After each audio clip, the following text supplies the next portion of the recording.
Hey everybody, welcome to another episode of Capital Spotlight. Thanks for joining us today. On the episode today, we have Sean Neary of Edelman Smithfield. He's been in the public affairs world for a while. He worked on the Hill for a long time doing committee work on Senate Finance Committee, as well as in a personal office on the Senate side. The man got his career start at Rolling Stone in the heyday of Rolling Stone, working under Hunter S. Thompson, which is just a wild experience. Then he moved on to George Magazine, which, if you don't know, was started by JFK Jr. So a lot of cool stories there, and then we hear about his career up until present time. So we talk a lot about professional stuff here just because he's such an experienced communicator, but we also get into who he is outside of work. He recently took a sabbatical, so we'll hear about that as well. Tune in. Hello everyone, welcome to Capital Spotlight. I'm David Tennant, founder of Connect, here with Sean Neary of Edelman Smithfield. So Sean, tell us about yourself real quick. Tell us about your time at Edelman and what you've been up to. Sure. Well, first and foremost, thanks so much for having me today. Of course, thanks for being here. Very much appreciate being here. So I've been in DC, about 25 years now. I started after graduating from college at Rolling Stone Magazine. That was the first job that I had. I studied journalism in school. Day after I graduated, went to New York, started the Rolling Stone Magazine. It was really a fact checker there, and the lowest rung on the ladder for a number of years. Then went on to work at George Magazine. It was actually interesting. People aren't probably nearly familiar with George as they once were, but this being the early 90s, this was a magazine. I mean, magazines back then were extremely popular. You'd still go to Barnes & Noble and you'd see hundreds and hundreds of magazines on the shelf. You'd walk down a street in New York and there were actually newsstands that sold magazines as opposed to today where it's just simply, candy and chargers, right? Yeah. Exactly. So magazines were really popular. So at Rolling Stone, I had heard, my boss had told me about a magazine that was starting up 2 blocks away by John Kennedy Jr. called George. And the idea was that it would be a political magazine that would make politics more interesting and more accessible to people. So went over there, interviewed, just hit it off with the people. They asked me to come on board, and it was really small. There were only 14 of us at the time. But it was an incredible experience. So worked at George for 5 years. Really in retrospect, looking back, it was just such an incredible time. Just the people that came in, the opportunities that the individuals I had to meet, the stories that I worked on. Again, and now we just we marked 25 years since John Kennedy Jr. passed away just last month. But in a very interesting time, an interesting place to be. So I worked at George for 5 years. While at George, this is again the early 90s, I helped launch George Online. And in doing so, made a number of connections at America Online at that time. Some individuals left America Online, and after John Kennedy passed away, the group from George just really went their separate ways. Yeah. I was asked to help with a startup called Voter.com. This was this was the tail end of the .com boom, but an opportunity to work at a startup that really was, covering politics, a news site covering politics and elections, very much the way that Politico does today or Axios does today. But this again, 20 some odd years ago. Incredible opportunity to serve as their editorial director and oversee a pool of reporters who were covering the 2000 presidential election. So I got to travel, throughout South Carolina with John McCain on the Straight Talk Express, up and down the West Coast, really covering the candidates, but also an opportunity to oversee a good number of reporters that were covering the campaign as well.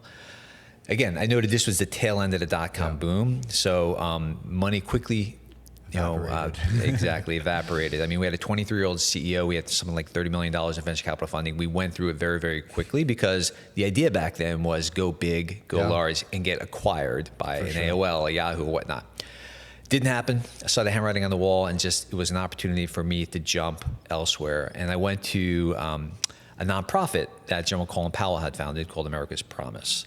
Had the opportunity to serve as the editorial director at America's Promise. Had an opportunity to work with General Colin Powell, his wife, Alma Powell. Again, the mission there was to help impoverished children across the country. And it was a great opportunity, a great time to be there as well. But I always had this pull, this nagging. I'd covered politics. I'd really followed politics very closely, but never really worked on the Hill. Right. And I thought I really missed my window of opportunity. but I didn't.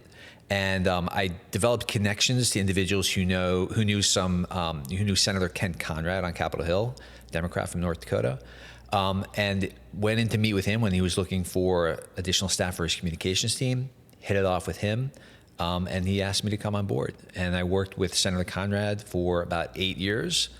Wow. Probably been to North Dakota maybe well over 100 times in those 8 years.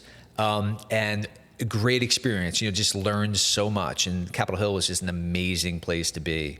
And he announced his retirement. So I was there for 8 years. He announced his retirement. At that time, I was exploring opportunities off the Hill, but also had an opportunity to stay on the Hill. So I was really weighing, I had an opportunity to go into the Obama administration. I had an opportunity to work at a public relations firm here in DC. But the third opportunity was to stay on the Hill to work for the Senate Finance Committee and Chairman Max Baucus. Again, met the people there, fantastic group.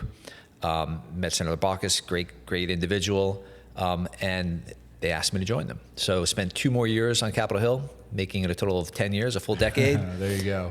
And had those last 2 years with Senator Baucus. He announced his retirement and then was asked by the Obama administration to be the U.S. ambassador to China. I saw that. He asked me to go with him to Beijing, but it really wasn't right for my family at that time. Sure. Understandable. Exactly. So just went back and explored all those opportunities I had, 2 years before. And Edelman was just a great fit. Fantastic place. I remember going into Edelman on like a Tuesday and being offered a job on Wednesday. It was a great place, very entrepreneurial, and I've been there ever since. Again, just marking another 10 years. I think anyone who's listening is going to hear your resume and automatically want to keep listening after that. It's very cool, but before we get into that, you're celebrating an interesting time at Edelman right now. It's your 10-year anniversary, and now you're on a month sabbatical. So what has that lifestyle been like? So it's interesting, when you hear sabbaticals, you often think that they're really reserved for education. For sure. Professors take time off to write books or do papers. Edelman is a fantastic place. After 10 years there, they give you time just to recharge, and I've had that. So 10 years at Edelman gave me a month off. So for the last month, I've really been just trying to do that, trying to recharge. Had a nice long vacation with my family, nice. And have been doing a number of day trips here and there. But it's just been a great experience. Cool. What are the highlights? What was the best part? Oh my God. Well, 10 days in Turks and Caicos really can't beat that, right? Yeah, so that'll recharge you. Certainly. I mean, one of the most beautiful, islands I've ever been to, but just a great experience, and just being able to reconnect with my family as well. For sure. Yeah, so let's start off at the beginning of your career, kind of in the heydays of Rolling Stone. I think a lot of people see Rolling Stone today and they're more familiar with it as kind of like a more typical magazine, but back then it was the true idea of Rolling Stone, of that countercultural magazine. And so you were around like the people that were so important to like what made Rolling Stone Rolling Stone. So can you tell us a little bit more like the highlights of that experience? Absolutely. Again, I've had incredible opportunities to be fly on the wall for so many different places and so many unique times. But Rolling Stone was, again, one of those fantastic opportunities. I was a fact checker. So the responsibility of a fact checker is just making sure that everything in the magazine is factually accurate. So it's a time-consuming, stressful job. And this, again, is also, you didn't really have the internet back then, right? So it's, they had a library within the magazine's offices, right? So you're doing a lot of research, trying to verify facts, lots of phone calls, just speaking with lots of people. I went into Rolling Stone as a big music fan, but people may not realize that Rolling Stone was very much a political magazine as well. Absolutely. So I gravitated towards, fact checking the political pieces, really by P.J. O'Rourke or Hunter Thompson. Yeah. So one quick anecdote. I mean, trying to fact check a piece by Hunter Thompson, really impossible. So normally back then, when an author turns in their story to the editors, they also turn in a box of research as well, right? So I would get that research and I'd go through the story, but Hunter Thompson didn't do that. So I kind of questioned it early on. How am I supposed to fact check this story about Hunter Thompson? They're like, you can't. You just have to take him at his word. What is perceived reality for Hunter Thompson? Exactly. Exactly. But again, to be there at that point in time, in the heyday of those magazines, and to be working with these writers was just a fantastic experience. Yeah, truly, truly exceptional. To experience that world in the prime of it, I think the younger staffers who are listening probably never really experienced what it would mean to work at a magazine, but magazines were the coolest thing. And you got to work for some of the coolest magazines out there. So to transition into George, you'd mentioned that you've gotten to be a fly on the wall or interact directly with some very notable people in that process. And so tell us a little bit about that experience and maybe one of your favorite interactions during that time. Yeah, no. What's important to note about George was it was a startup and it was a small staff. There were really only about 14 of us. And it's important to note too that, John Kennedy Jr. was not just a figurehead there. He was there every single day. Yeah. He was in, every day in all of the meetings. It really was his vision, his direction, his magazine. So being who he was, lots of people would come to see him. So it was just amazing because you'd be there in the office and you'd see, very notable people come by to chat with John. And what I loved about John, very humble person. I mean, as an example, Muhammad Ali came in one day, right? And John realized that, the individuals within the office that would really value meeting Muhammad Ali more than others were like, the maintenance staff, the janitorial staff, right? So, he went around and, he knew them all and they knew him, right? And he rounded them up and it's like, come on, sit down. Let's get a picture with Muhammad Ali and all of you. So that's just the type of person that he was. Another example is, again, very small staff. And we're, you have to envision we're all probably about 22, 23 years old, not making a lot of money. And John would get clothing sent to him by, all these fashion designers around the world, right? And the clothing that he want, he'd just keep it in his closet. And then on a regular basis, he'd say, hey, guys, have at it. So, we'd go into the closet and again, 22 years old, but you're wearing $1,000 tie or, $800 shoes. A friend of mine who worked at the magazine, he, took these Gucci loafers and they didn't fit him. They were too big, but he still kept them and wanted them because, there were these great shoes, right? Yeah. Another example is, one day John was invited to go to the John F. Kennedy aircraft carrier. So naval ship, aircraft carrier, sailing off the coast of Florida. He's like, I really don't want to go. You guys want to go? So he sent myself and my friend and colleague, Carl, and we flew down from JFK to Norfolk, Virginia, got on this Navy carrier, and then flew to the carrier, landed on the carrier. It's about, a dozen or so miles off the coast of Florida, and spent 48 hours on the carrier. Wow. And I'm sure it was a surprise to the admiral who was, I think he was expecting John Kennedy Jr. to have dinner with him that night in the stateroom, but Carl and I show up and have dinner with him. But again, it was just these amazing opportunities that you look back that were really once in a lifetime. Yeah. And it's really cherished memories. And what I cherish most of all of that experience is I'm still friends with many of those individuals today. Yeah. And they all have gone on to do such amazing things, but I still have an opportunity to see them on a regular basis and chat with them as well. I think that's a great example of humble leadership, right? To kind of bring everyone in on the experience, to recognize the weight of the moment and not be like, oh, I'm just going to save this for myself. But to bring your team into it and kind of break that wall of, say, for Muhammad Ali, obviously, everyone wants to meet him, but if your staff is just trying to go up and take pictures, it's weird. But if you allow them into that process, it creates an awesome experience for your entire staff. And so you look back on it and appreciate it with more value. And I feel there are members of Congress out there that do that too. And I really appreciated bosses that would let you into those super weird and once in a lifetime moments. I feel like staffers do get a lot of those moments as well, where you experience something truly historic, or you have someone historic in your office. So it's cool to get those experiences on the Hill as well. And so I feel like we kind of have a window into that world. Absolutely. And I would just encourage people to cherish that moment, cherish that opportunity, because it doesn't last forever. Yeah. But really just be in the moment as well. I mean, to transition to the Hill, I mean, I had similar experiences where, Bono would come in and sit down with Senator Conrad to talk about, some of his nonprofit work.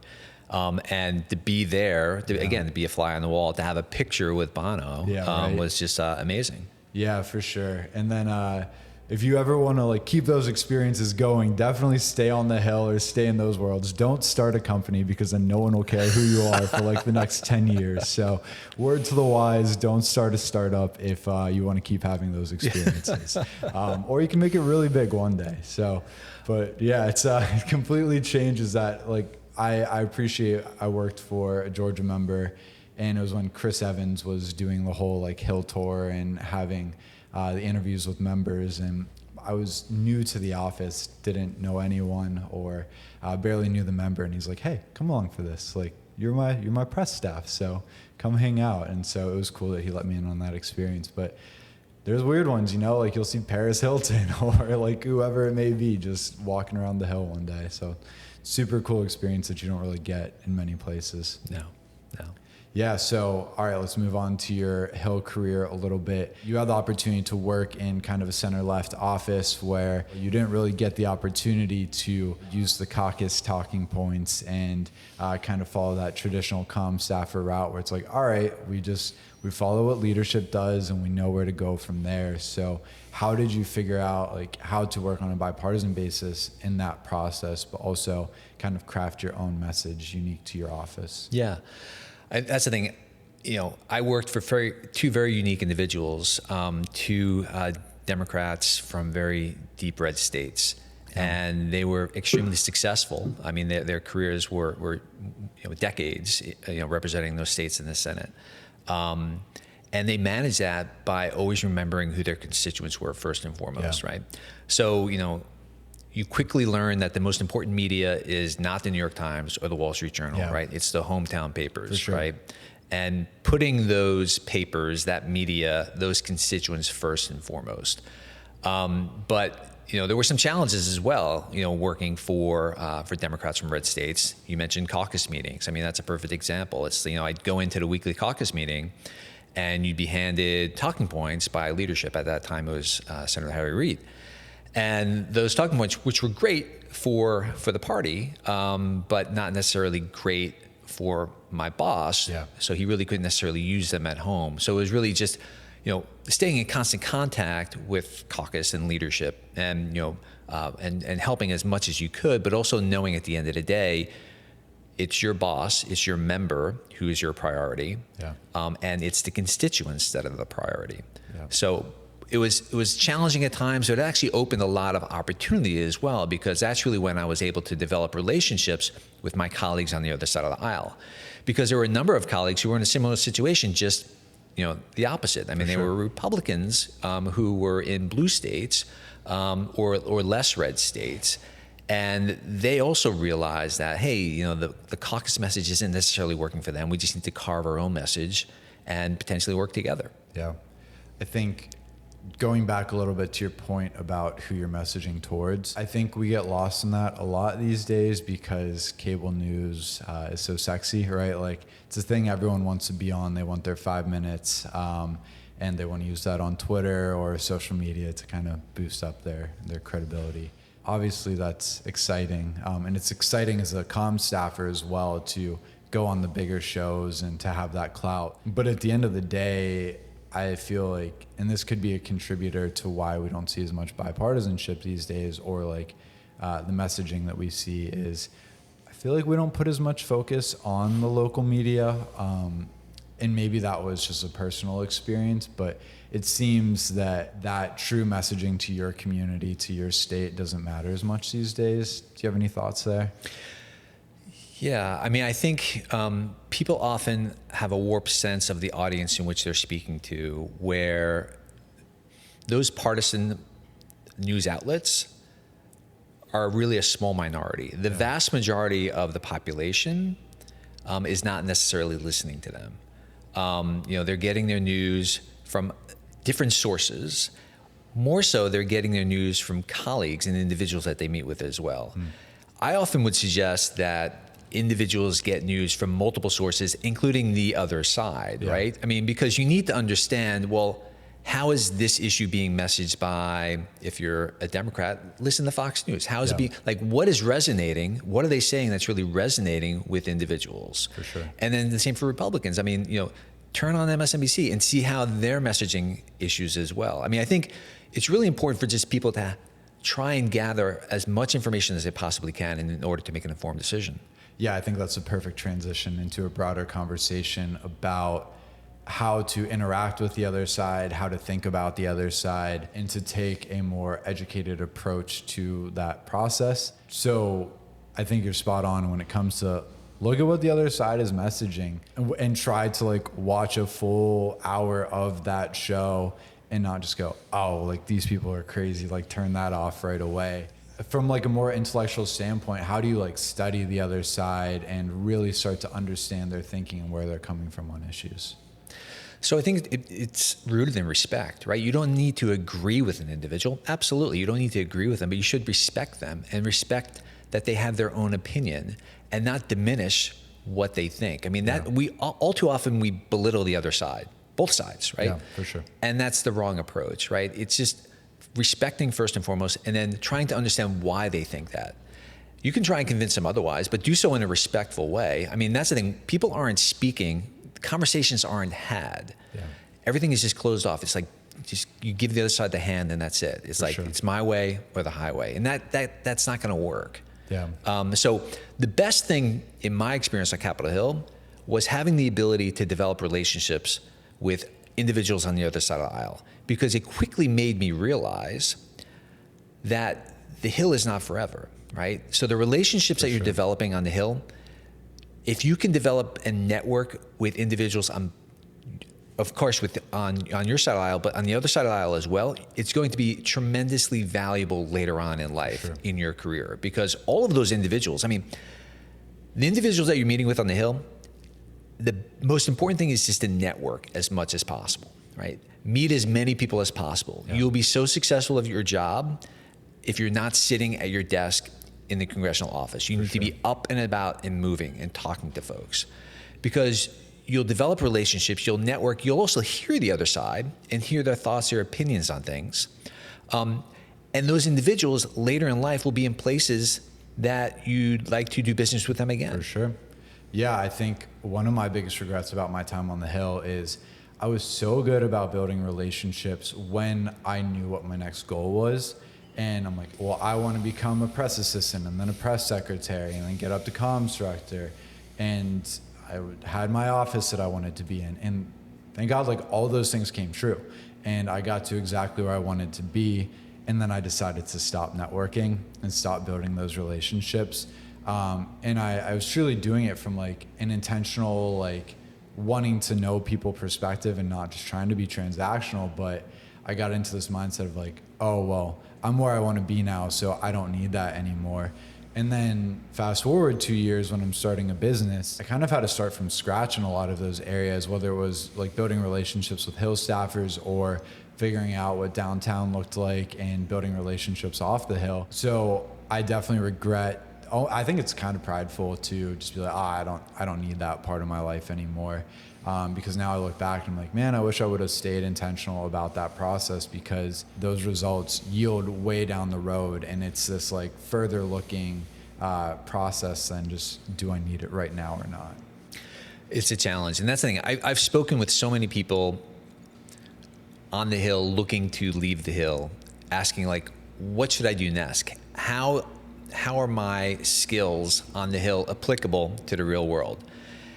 And it's an adjustment. It really is. But I think it's, first and foremost, I'd stay on the Hill for as long as you possibly can, right? And just develop those networks. The Hill is unlike any other place. I mean, it really is a continuation of college in a way. It's graduate school in a way. I mean, but you're getting paid for it, right? Sure.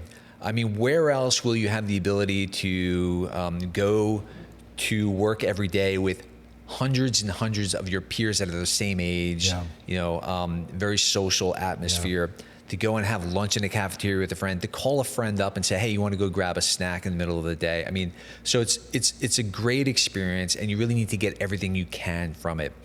I've spoken with so many people who have just left the Hill way too early. Yeah. And really not gotten everything that they can from that experience. So really encourage people to stay as long as you're comfortable, advance as far as you can, meet as many people as you possibly can, and learn as much as you can. Yeah, and I think that's the thing I didn't realize when I was in it until I left, where I would talk to my wife or something, girlfriend at the time, but about these obscure, weird issues that I just knew way too much about. And like when you're inside it, you don't realize that you're kind of becoming this like policy insider or something, but you're getting all of this knowledge. And while you don't necessarily know you're retaining it, like there's so much stuff stored inside of your head that comes from just being around all these people working in policy or your member. And so you become quite skilled in these diverse issues that are extremely valuable, but you don't really realize it in the moment. No, you're really learning via osmosis, which is pretty amazing. Yeah. And it's just a great experience too, because I mean, there you are, working every day, working long hours, but at the end of the evening, you can drive home or you open up the paper the next day and you're actually reading about something that you worked on. Yeah. So it should be very rewarding. Yeah, such a privilege too. So in your time on the Hill, it was definitely a more bipartisan world than it is now. What could 2024 Congress learn from your time on the Hill? So again, I think it's just the ability to listen. Congressional staff today, just keeping in mind that it's very much a circus, it's very much a game, and you need to realize it's a game. So don't take it too seriously. It should not be seen as a blood sport. Yeah. Because it's not. I think people very much opine or wish for the days in which, you'd battle it out on the Hill and then you can have a beer together afterwards. And, that's really what people should be aiming for, is like the ability for people on both sides to realize that, hey, at the end of the day, we're all here for the same reason for the most part. And that's because we believe in public service. Yeah. That's because we want to make a difference. We want to improve the country. We want to make things better for everyone. So I think the biggest lesson is, one, don't take it too seriously. But two, realize that you need to make those relationships with individuals on the other side of the aisle, because there's way too many individuals who I know who, maybe worked for leadership and they'd spend their whole day just throwing bombs at the other side, right? And they were communicating in a vacuum only to their caucus, right? They're very limited in what they can do after the Hill, right? Yeah, I mean, so it's like if you spend years throwing bombs at the other side, it's going to be challenging because you're not going to have a larger network. And you're only going to be able to really do that one thing and communicate it to that one audience. So you're very limited. Off the Hill, you need to realize that, you're going to be communicating, you're going to be speaking with, you're going to be working with both sides, all sides, right? So you need to be able to communicate with them. For sure. I have a lot of different places I want to take that conversation, but I think something that is super functional for staffers on the Hill right now who are maybe more partisan in their messaging is they'll listen to this and say, oh, well, you're just selling out, right? Like you want to like go downtown and make your money, or like you don't care about the cause enough because you are thinking about your future. And so how do you like function in that world where I believe in what I believe and I feel strongly about that without being like, I have to shut the rest of the world out because they don't agree with me and I have to stay true to my values?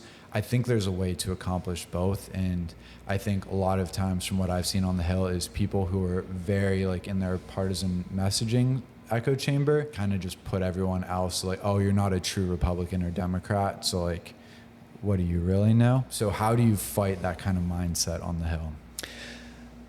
I don't know if you can, right? I mean, I think those people, there are people who are just, all in, right? And they've drunk the Kool-Aid and they can't listen to the other side. The other side is always wrong. They won't say anything right.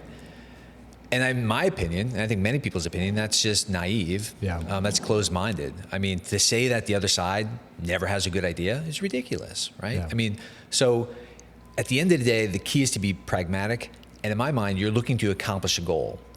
And the way democracy is set up, it's you need to have buy-in from the other side in order for things to move forward, right? So in order to accomplish something, I think you do need a compromise. For sure. Yeah, so kind of bouncing off of that conversation about these relationships on the Hill, I think it's super important to be mindful about how you're messaging on the Hill, how you're treating people, because you do have to interact with these people later, or you might run into them face to face on the Hill. And what type of relationship do you want to have with those people? Do you want them to see you as someone who is thoughtful and may have disagreed with you, but did it in a kind way? And so I feel like if you take that approach on the Hill, it can set you up for success way beyond. Without a doubt, without a doubt. I mean, DC is a large global city, but also it's very much a small town. So small. Right? Especially in politics and policy. People know each other. If they don't know you directly, they know someone who knows you. I mean, the circle is very small. And your reputation is critical. So you want to make sure that you have a solid, strong reputation and are seen as someone who is open and willing to work with others. I just think that, the relationships that I developed over 10 years on the Hill, they're so valuable now 10 years off the Hill, right? Yeah. Because those individuals that I worked with back on the Hill, they're now in, leading positions at all of these corporations that I want to do business with. Yeah. All these law firms or lobbying firms that I want to work with on a regular basis as well. So it's all about expanding that network. You develop a base of a network on the Hill, but all of those individuals are going to go elsewhere. For sure. And they want to work with you and you want to work with them. And that's really based upon your reputation. Yeah, and if you take a short-sighted approach when you're on the Hill, because, hey, you're young, what do you know? Right. But long term, you have this privilege to be a part of these once-in-a-lifetime experiences, but you also have the privilege to be around so many bright minds who are only going to continue to develop in their time, as you will as well. And then they end up doing these awesome things later in life where you want to hope that you treated them kindly and created an environment to thrive in a relationship later. People who survive in this town are usually going to be successful. They're extremely smart and dedicated people. So set yourself up for success later by continuing to build these relationships. But to your point of moving on to the public affairs side of things, and we'd love to hear about this side of your life as well now, you have to communicate with both sides. You have to understand how Republican staff are going to look at this and how Democratic staff are going to look at this. And if you spent your time on the Hill closed off to the other side, you're not going to be as effective as a communicator when it comes to your new role in the private sector. No, and you're going to be working with other individuals, individuals on the other side of the aisle, right? I mean, so, unless you're continuing to work for the party, I mean, you're going to be in a place of business that has a diverse mix of political ideology, right? So you want to make sure that you're able to understand and respect where other people come from. Yeah, and we all need to do more of that, right? Without a doubt. So in my time on the Hill as a communicator, I didn't really understand. I came into politics soon after school, as a lot of people do. And so I don't really realize what the private sector looks like in my time on the Hill. Luckily, I kind of figured it out, created my own business. But there's a lot of people who work in comms or different parts of the political world who have worked in public policy most of their adult life.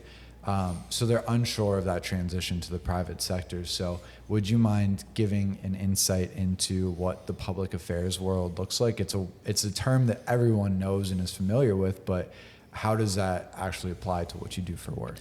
Yeah, absolutely. I mean, I think, as I noted, I've spoken with tons of people who, were interested in exploring opportunities off the Hill and just trying to get a better idea of how their skill set is applicable to the private sector. And it's really, for a communicator in particular, it's looking at basically everything that you did for your boss over the last, whatever time you're on the Hill, you're now doing for a corporation or the leadership of a corporation. So it really boils down to protecting their reputation. We talk a lot about reputation. It's about protecting a corporation's reputation or an individual leader's reputation. Yeah. And making sure that the messaging is accurate and you're promoting positive press and deflecting negative press. But there's so many things that are applicable from your time on the Hill to the private sector. People just don't necessarily realize it. I think going back to, we talked about being on the Hill as an educational opportunity.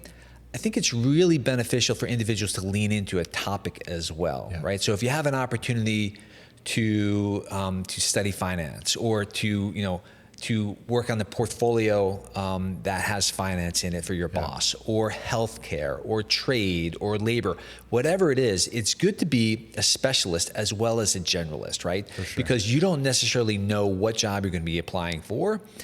And if you have a specialty, it kind of elevates your value and it gives you the ability to stand out.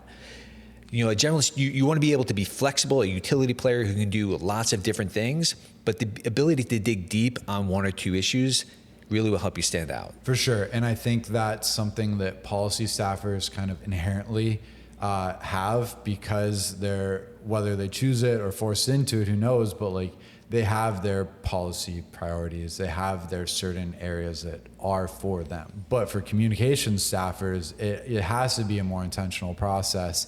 Even if it's off the books, like choosing something of like, I love finance or I love technology, like I'm going to dive into that. It's going to create value later. Or asking your office like, hey, LA in my office, can I help you on this? That'll go a long way. I came off the hill not having that, and luckily it didn't matter for what I went into. But for a lot of people who want to go downtown or go into communications in a different world than the hill, you need to have that little extra layer of expertise. And so I think that's great advice. It just certainly helps you stand out. So would you say that like, is the public affairs world somewhere where people that have a policy background, they were in LA, LD on the Hill, do they have a space in the public affairs world, or do oftentimes these end up being former comm staffers? So it's interesting. For public affairs, I mean, really what you're doing is you're helping companies navigate policy, right? You're helping interpret what we do here each and every day in Washington on Capitol Hill for corporations to better understand. So individuals who come from a policy background are certainly going to be very valuable and can easily pick up the public affairs as a career. Right. For sure. Communicators really tend to really lean in more towards public relations, which is very similar, but it's leaning on the communication side as opposed to the policy side. Got it.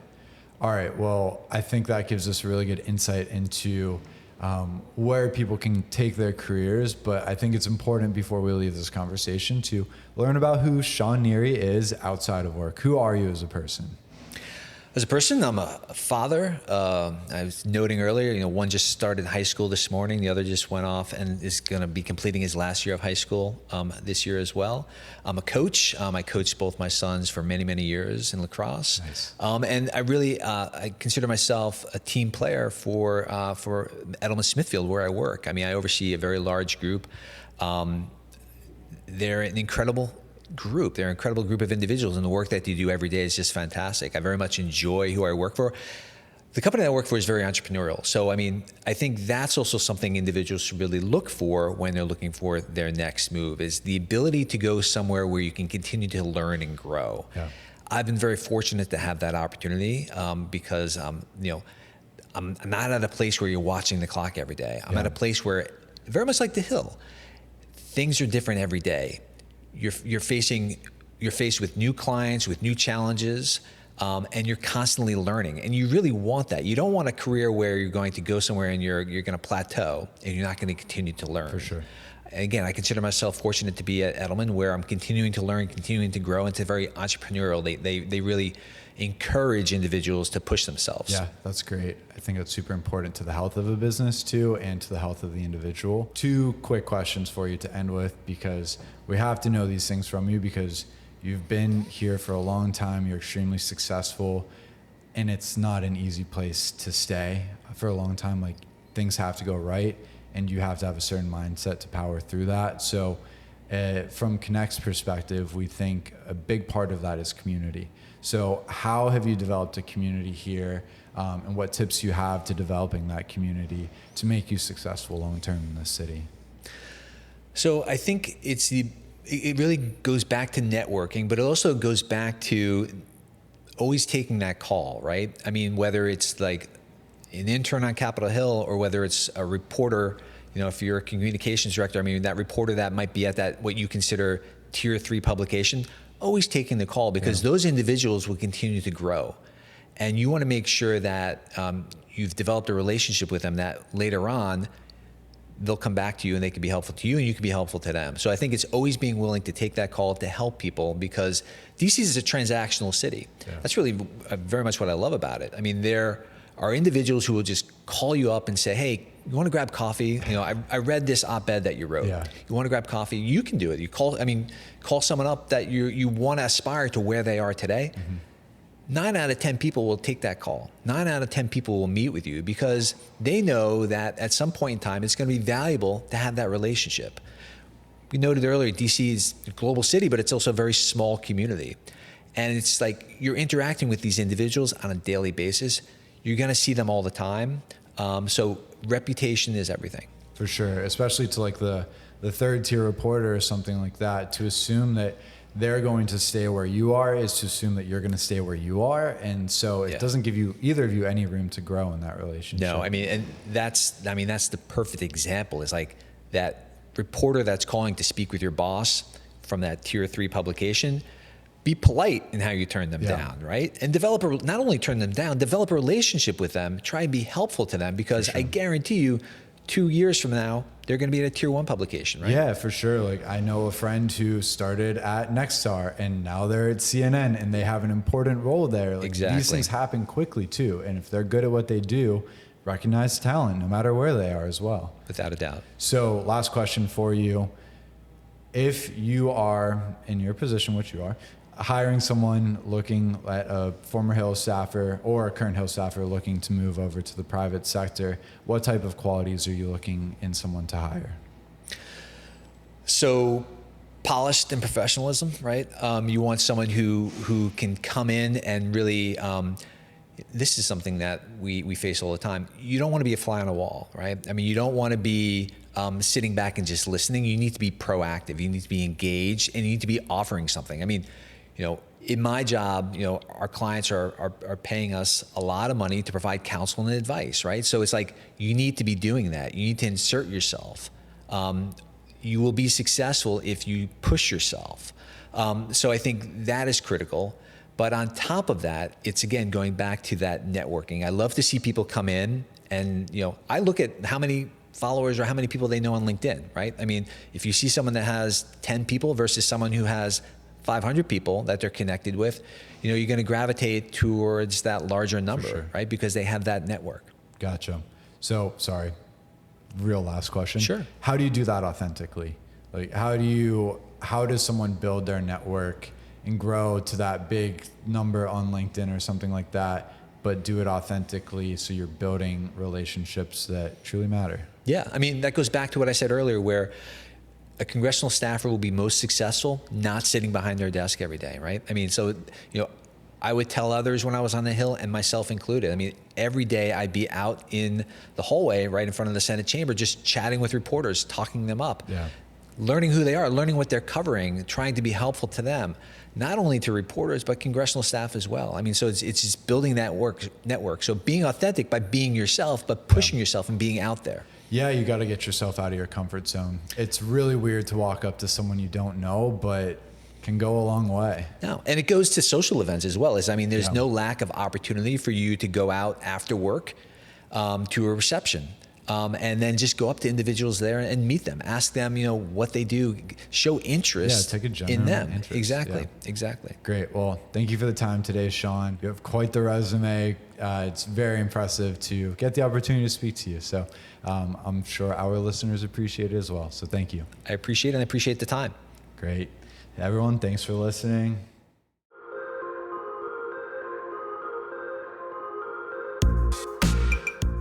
Hey, it's David again. Thank you guys for listening today. We're really excited about this Capital Spotlight podcast and getting it off the ground. So make sure to tune in again. And the easiest way to do that is subscribe to our channels.